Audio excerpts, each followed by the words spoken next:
எல்லோருக்கும் வணக்கம். உங்களை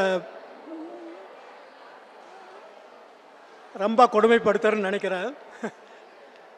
எனவே கடைசியாக இந்த பேச்சை நீங்கள் ஒரு 10-15 நிமிடம் மட்டும் பொறுத்து கொள்ள வேண்டுகின்றேன். எனக்கு கொடுக்கப்பட்ட தலைப்பு கொங்கு நாட்டு நாவல்கள். கொங்கு நாடு என்று சொல்லக்கூடியது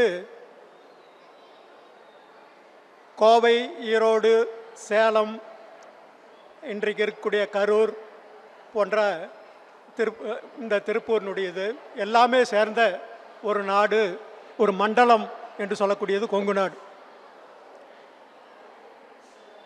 இங்கே கிழக்கு புறமாக ஆத்தூர் வரைக்கும் இருக்கக்கூடிய பகுதியை சொல்லுவார்கள்.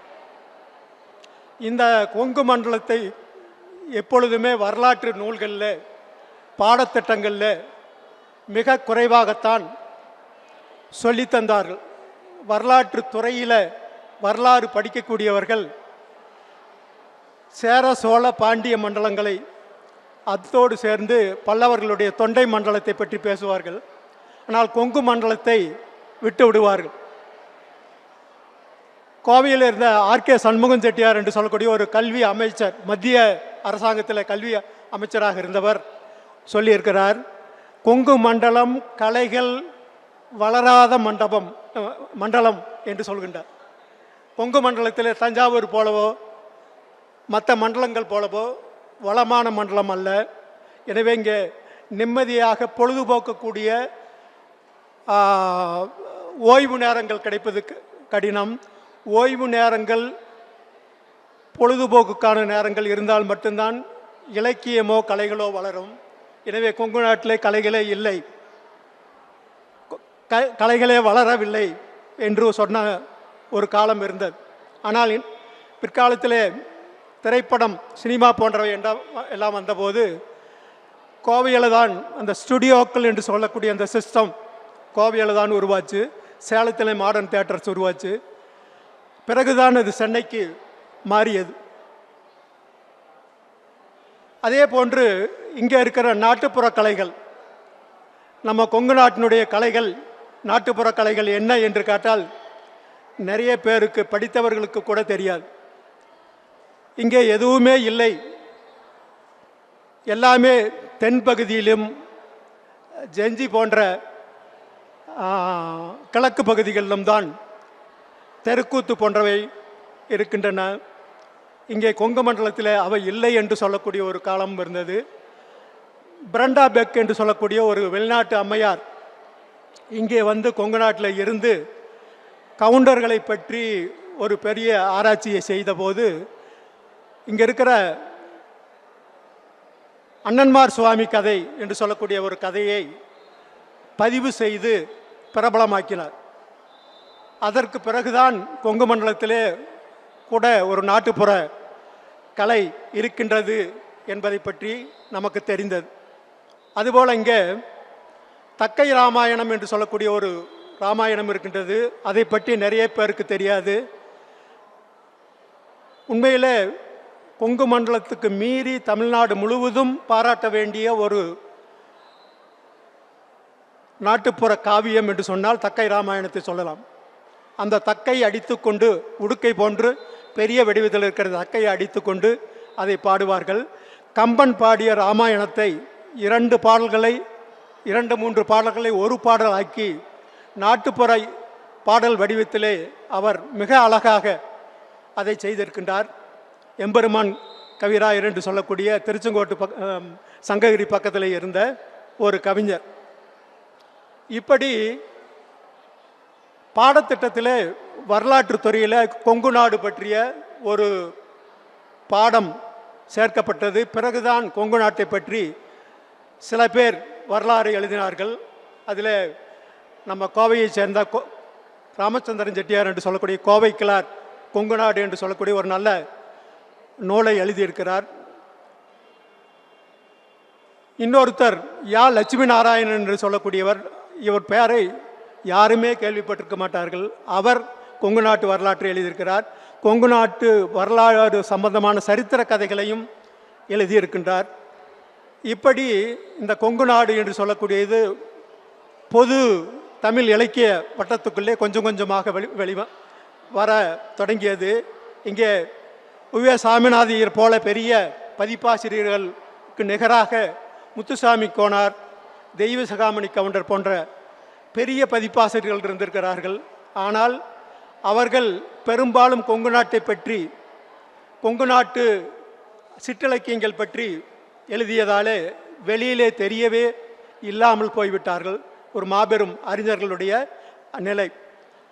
சமீப காலத்தில் தான் சபால்டன் ஸ்டடீஸ்ன்னு சொல்லுவாங்க, விளிம்பு நிலை ஆராய்ச்சி, விளிம்பு நிலை மனிதர்களுடைய சரித்திரம்.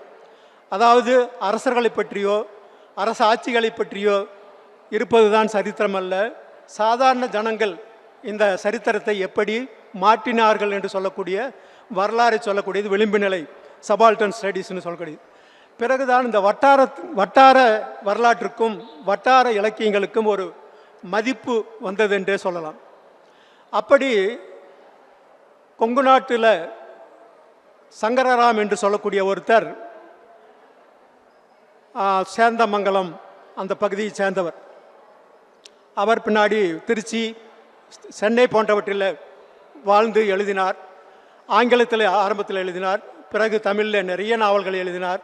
1940 வாக்கில் அவருடைய ஏராளமான நாவல்கள், அதாவது தமிழில் நாவல்களே தோன்றாத காலத்தில் அவர்தான் முன்னோடியாக மண்ணாசை என்று சொல்லக்கூடிய ஒரு நாவலை 1941 வெளியிட்டார். அதுதான் முதல் வட்டார நாவல் என்று அழைக்க வேண்டும் என்று நான் வற்புறுத்தி அதை ஒரு பதிப்பு கூட செய்திருக்கின்றேன். பிறகுதான் நம்ம திருப்பூர் பகுதியை சேர்ந்த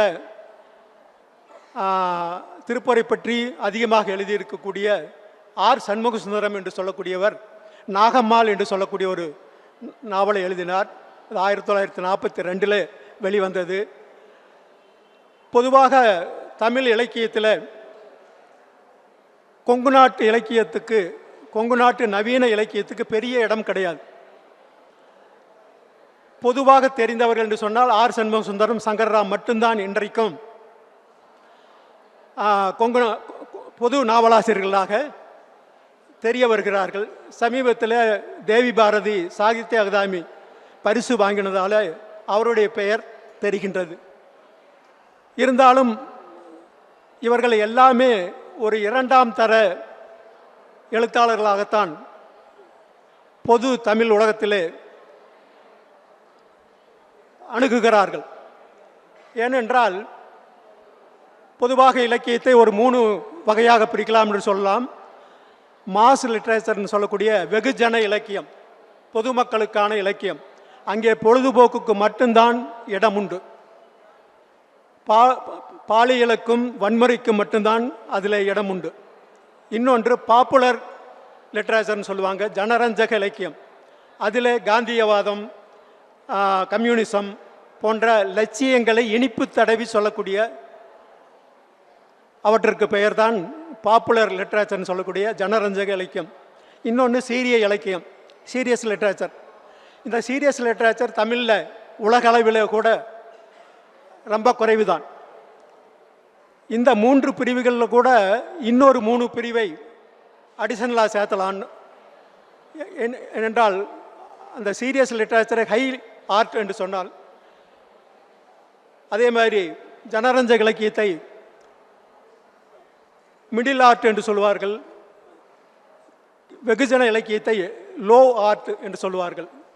இதற்கு இடைப்பட்ட நிலைகளும் உண்டு. Low bro, middle bro, hi bro என்று சொல்லக்கூடிய 3 வகைகள் உண்டு.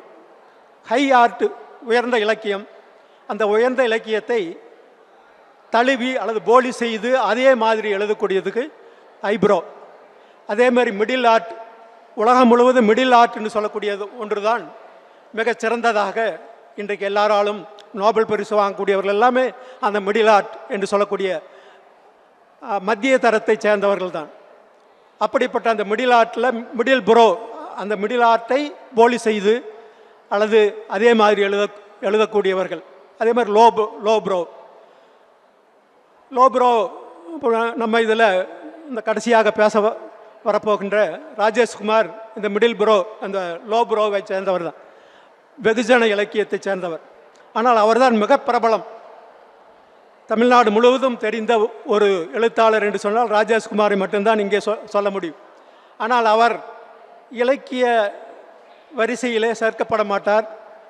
அவர் பொழுதுபோக்கு இலக்கியம் என்று சொல்லக்கூடிய அந்த வகையிலே, ஏனென்றால் அவருடைய நாவல்களில் கொங்கு நாட்டினுடைய கலாச்சாரமோ இதனுடைய வரலாறோ பண்பாடோ எதுவுமே வராது, சில இடங்கள் மட்டும் அங்கங்கே வரும்.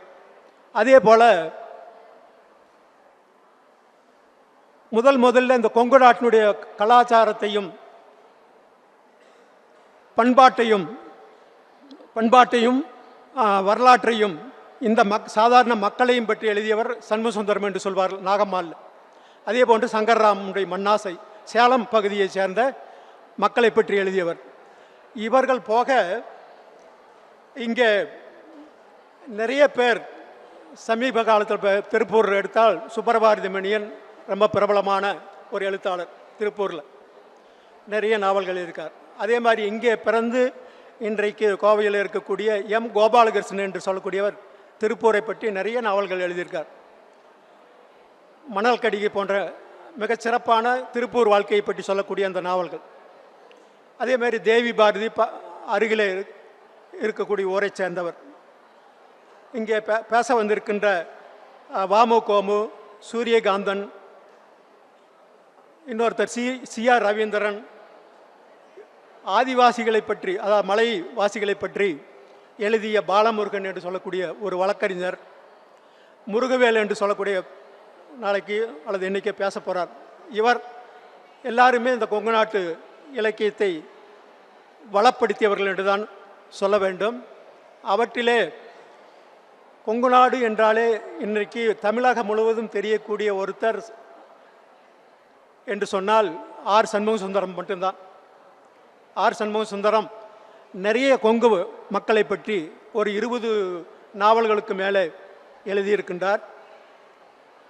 சாதாரண ஜனங்கள் அவருடைய அந்த வெங்கமேடு என்று சொல்லக்கூடிய அந்த சிறு கிராமத்திலிருந்து திருப்பூர் போன்றவற்றிற்கெல்லாம் பிழைப்புக்காக வந்தவர்கள், சிங்காநல்லூருக்கு பிழைப்புக்காக வந்தவர்கள், அந்த மில் தொழிலாளிகள், உழவு தொழிலை விட்டு மில் தொழிலுக்கு வந்தவர்கள், இவர்களை பற்றியெல்லாம் மிக அருமையாக எழுதியிருக்கார். இருந்தாலும் அவருடைய சிறப்பான நாவல்கள் என்று 2-3 தான் சொல்ல முடியும்.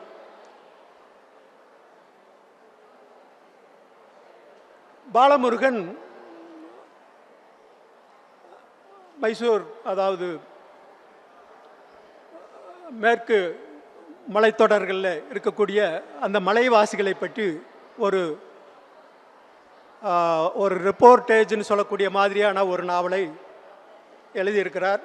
அதே மாதிரி முருகவேல் சாதாரணமான மர்ம துப்பறிய நாவல்களை கொஞ்சம் இலக்கிய ரீதியில் எழுதக்கூடியவராக இருக்கின்றார்.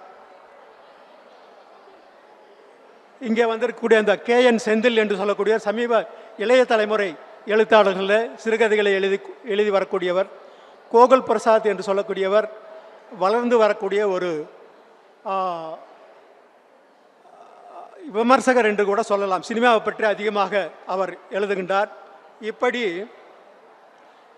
இந்த கொங்கு நாட்டு நாவல்கள் என்று சொன்னாலே நீங்கள் முக்கியமாக சங்கர்ராமுடைய மண்ணாசை, ஆர். சண்முகசுந்தரத்துடைய நாகம்மாள், அந்த 2ஐயும் வாசிக்க வேண்டும் என்று கேட்டுக்கொள்கின்றேன். கொடுத்த நேரம் அதிகமாகிவிட்டதால் நான் இந்த உரையை இத்தோடு முடித்துக் கொள்கின்றேன். என்னை அழைத்தவர்களுக்கும் கேட்ட உங்களுக்கும் என்னுடைய நன்றியை தெரிவித்துக் கொள்கிறேன். வணக்கம்.